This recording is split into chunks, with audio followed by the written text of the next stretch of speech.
What's going on, everybody? C4 here, and welcome back to the 32 team 7-round mock draft series on the channel. And today we're going to be taking a look at the team that holds the 16th overall pick in the first round, and that is the Carolina Panthers, a team that's quarterback has said he's not going to be doing the dirty, you know what I'm saying? You know, that hanky-panky, you know, that YouTube PG way to describe, you know, hard penetration. He said he's going to withstand or abstain, would that be called? Abstain from doing the, I mean, I don't really know who, you know, are people really lining up to get at it with a guy who looks like ET? Either way, see if it works. We'll see if it works out for him. The Carolina Panthers, big year for the Carolina Panthers. You know, this is a team that, you know, they're stars for the most part. Like, they gotta win. They gotta start winning right now. Like, now, it's now or never really for Cam Newton to kind of put it all together. You got Christian McCaffrey, who in my opinion is a top 5 running back, maybe even top 3 running back in the National Football League. You got DJ Moore, the first round pick last year. You brought in Matt Paradis from the Denver Broncos to help solidify that offensive line. You re-signed Dale Williams. The future for Greg Olsen, G-Reg, third leg G-Reg, is up in the air right now. So that could potentially be something worth watching. But I do like the draft pick of Ian Thomas last year in the 4th round at tight end. Obviously on the defense, you got Luke Kuechly, who's in the prime of his career. K1 Short, Dontari Poe, you know. So when it comes to this draft, let's try and get them better. But get, you know, the way I was kind of building is get players that can make impacts right now. Not so much go for the project guys that 2-3 years down the road could be reaching their full potential. But guys are going to help them right away. So at pick 16, I am selecting CLELIN FERRELL, defensive end from Clemson. It is the biggest need here for the Carolina Panthers. They've been relying on veterans, Mario Addison. You know, obviously one of the, in my honest opinion, a top 5 defensive end of all time in Julius Peppers decided to hang it up. So they brought in Bruce Irvin from the Atlanta Falcons last year. You know, he's good rotational, good veteran presence, but I think edge rusher at 16 is paramount. And getting a guy like CLELIN FERRELL, who, you know, some people had him as a top 10 talent, but the reason why I think he'll be available still at 16, he hasn't tested this offseason. He hasn't done anything at the combine, didn't do anything at the pro day. So I just feel like with all these other guys really helping their stock, he hasn't really helped his stock anymore or been able to maintain pace with some of these other guys. Like I think someone like Brian Burns from Florida State has kind of surpassed him. And obviously Montez Sweat with the Unreal Combines probably surpassed him. So sitting here at 16, the Carolina Panthers are getting a guy that's pro-ready right away. I mean, he's had elite production for Clemson over the last 2 years. He has 110 tackles, 38 TFLs, 21 sacks. I think you could use the argument that maybe his ceiling is the lowest of the elite edge rushers, but I think that is kind of a safe tag to his prospect overview. Like, he's a safe player. He's going to be good. He might not ever be perennial all-pro, but I think there's no chance in hell that CLELIN FERRELL doesn't become a guy that will be able to get you 7 to 12 sacks every single year consistently. And I think that's exactly the kind of player that the Carolina Panthers need. And at pick 16, he's ready to play right away. Let's go. Sounds good to me. Going into the second round at pick 47, I'm selecting DEIONTE THOMPSON, safety from Alabama. They really do need to find Eric Reid's partner, and DEIONTE THOMPSON in the second round is good value. Really one of those players that has hurt his stock during a lot of this evaluation process. Pretty much, you know, add that in combination with the fact that he was pretty bad down the stretch for Alabama. I mean, you look at his tape the first half of last season with Alabama, he looked like a bona fide top 10 talent.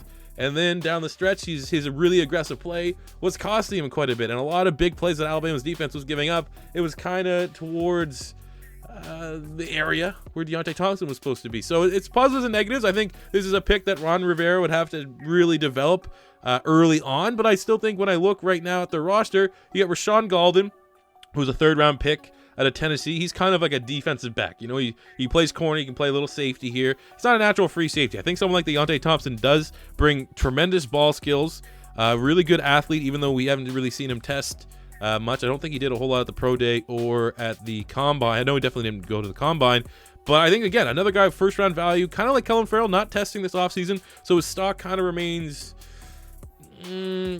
trending in the down direction, I guess, just because with, you know, every fast 40-yard dash time, every player that excels during on-field skill drills, they're going up, and guys that are just sitting on the sideline, unfortunately, it's the nature of the business, they're going down. And I think a team like Carolina will be able to reap the rewards of that by still getting talented players that some teams may be starting to undervalue just a little bit, with FERRELL at 16 and DEIONTE THOMPSON at 47.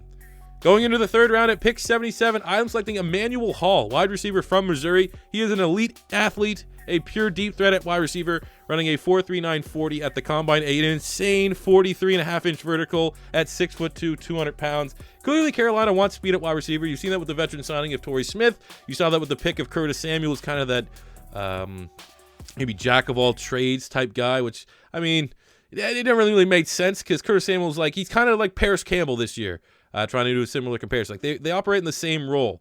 They're not great route runners. They kind of just did one thing really, really good for Ohio State. That's what got them drafted. But I feel like the added value that you get from a guy like Curtis Samuel is kind of what they already have in Christian McCaffrey, being able to move a guy all over the field to get mismatches. Either way, clearly Carolina wants speed outside at wide receiver. And you get speed and then some in Emmanuel Hall. And I feel like Emmanuel Hall at this point in time is obviously a little bit more athletic than Torrey Smith, who's getting up there in age. He's a better wide receiver than Curtis Samuel, even though Emmanuel Hall has struggled with drops and stuff like that, and needs to get more consistent with his hands. But I think right away he is an upgrade at that wide receiver spot, and I can definitely see him competing for that second outside wide receiver gig, regardless if they have DJ Moore in the slot or on the outside. There's a lot of upside there to capitalize on the strengths of Cam Newton's game. Going to the third round pick, at pick 100, I'm selecting Ben Powers, offensive guard from Oklahoma. He is a very well-rounded offensive guard with, kind of like Colin Farrell a little bit. A limited ceiling. Might not be one of those guys that develops into All-Pro, but he's a guy that's going to have a long career in the National Football League. And when I look at the offensive line here for the Carolina Panthers, with a guy like Cam Newton, with an offense that's going to be so much based on controlling the line of scrimmage and letting Cam and McCaffrey do their thing, that left guard spot right now up for grabs. They have Greg Van Roten, Dorian Johnson, Landon Turner, Taylor Hearn, a bunch of guys that were like undrafted, for the most part. And it's time to get just a starter. A guy like Ben Powers, he's not going to be wow you with, oh my God, he's not going to be the second coming of Quentin Nelson or anything like that. But he's going to be a guy that can be a good member of an offensive line, will always grade out very well. Obviously, run blocking is a strength. Blocking for a mobile quarterback is a strength, because that's what he's done at Oklahoma. Like I said, I just look at the offensive line. Left guard is a spot they need to address. And in the third round, you're going to get a starter here in Ben Powers. And hey, most teams will jump all over a guy that could start on their team in the third round. Going to the fourth round at pick 115, I'm selecting RENELL, defensive tackle from Arizona State. He is a big, powerful, athletic defensive lineman with a high ceiling at, I think he was 320 pounds, 6'2", 6'3", 320, almost like nose tackle range, running a 5.01 40 and 30 on the bench press. Now you'll be thinking to yourself, okay, nose tackles are kind of, spare this year. Maybe a considerable drop-off after Dexter Lawrence from Clemson. Why is this guy still in the fourth round? Well, because he's a work in progress. Pretty much every scouting report you're going to find on RENELL says his technique's not that great, his footwork's not that great, his hand placement's not that great. He's just a tremendous athlete with great burst. Those guys have a place in the National Football League, but that boom or bust tag has been pretty much beaten to death into RENELL's scouting profile. And, I've watched a little bit of tape of him myself. I think that's kind of the case. He's going to need to go to a team that can develop him a little bit. And maybe a little risky for Carolina. We haven't seen much development out of 2016 first-round pick Vernon Butler, so maybe there's a little hesitancy there. But I think with an athlete like RENELL, maybe, they can wash their hands of Vernon Butler, and a guy like Wren who's somewhat similar in terms of his build and a much better athlete could be the kind of guy that they need there, ultimately, to be a replacement for Don Terry Poe, because clearly they like having a nose tackle variation line up next to K1 Short. Moving into the fifth round at pick 154, I'm selecting SIONE TAKITAKI, linebacker from BYU. Awesome name, clearly, but he's a well-rounded, athletic linebacker. In the 2 years at BYU, last 2 years, he has almost 200 tackles, 22 tackles for loss, and 9 sacks, and I really think they need to add some depth here to the linebacking core. That is kind of light after Luke Kuechly and Shaq Thompson. There's a big drop-off. Obviously, we see franchise legend Thomas Davis going to the Chargers and like the end of his career, and you look at the next guys up.